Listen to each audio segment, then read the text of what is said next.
On this entry of the STEM journals, I trek from cutting-edge synthetics to the emerging world of genetics. Medical advances on the way, stat.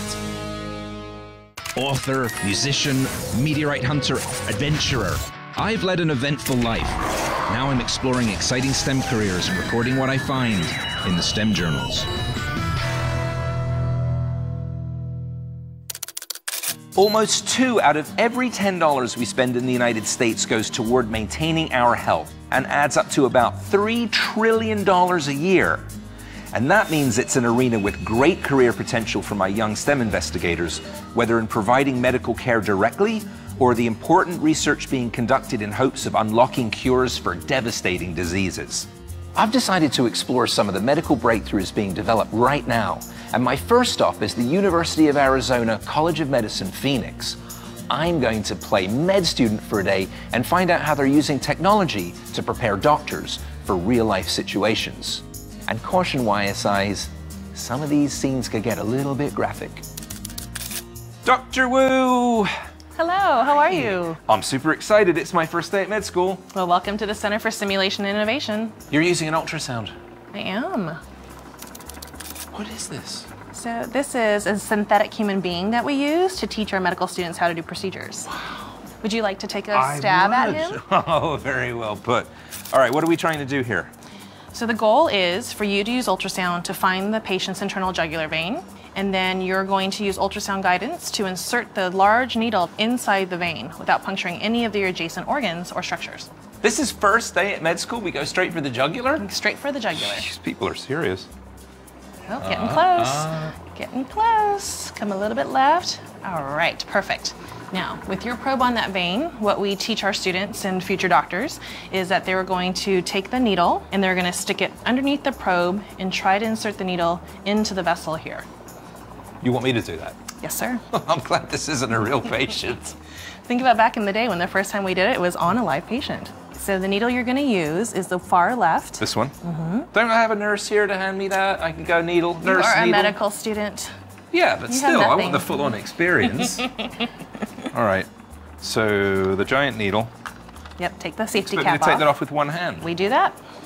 I think I'm going to have to put this down. Would you like give some me a hand? assistance? Yeah, would you mind? There you go. First rule of medicine, don't be afraid to ask for help. Okay. Help!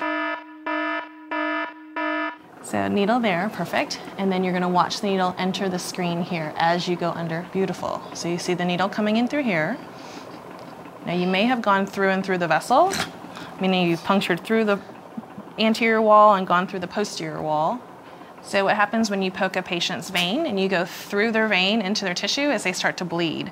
So he is probably hemorrhaging and bleeding to death We right should in front probably of do you. something about that. This is hard. Yeah, it's one of the many tasks our first year medical students have to learn how to do before they can graduate. I'm pretty sure I could do a lot better if I had one of those fancy doctor's coats. Can you hook me up with one of those? Okay, let me see what I can do. I'll go try to find one for you and I'll meet you in the intubation room. Okay.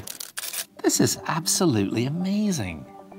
One of my hobbies is science fiction and movie props and special effects, and so I've actually seen a lot of things like this in real life, but nothing so realistic. Pretty neat stuff, huh? Yeah. And our Center for Simulation and Innovation uses these amazing high-fidelity training models, like this one from SynDaver, to teach our medical students about anatomy and how they can do procedures on these task trainers instead of live or dead cadaveric models.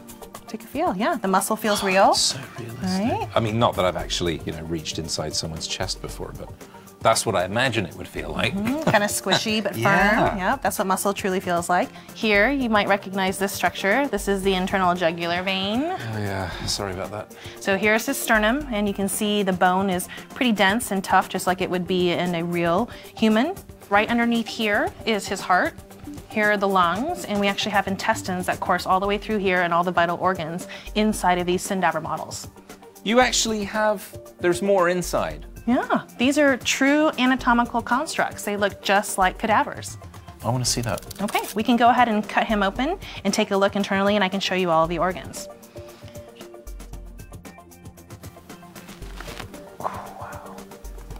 There's a whole world inside there. Mm-hmm, pretty neat. And during our anatomy labs, we would dissect and carefully remove pieces of the peritoneum and reveal portions of the intestines here. It's so lifelike. What an incredible piece of design and manufacturing. Yeah, the science and architecture is pretty neat here, huh?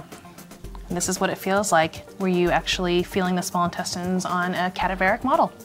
Well, I've seen the stomach and the spleen and the pancreas. That's all quite good. Not too bad. I think we should open up the chest and do some open heart surgery now. You want to attempt open heart surgery on your first day of medical school? Oh, I've learned so much already. I think you need to come back and do maybe 4 years with this, 10 years with us to become a cardiothoracic surgeon. Yeah, and before you leave today, I need to get that white coat back from you. Oh, come on. Can I keep the stethoscope?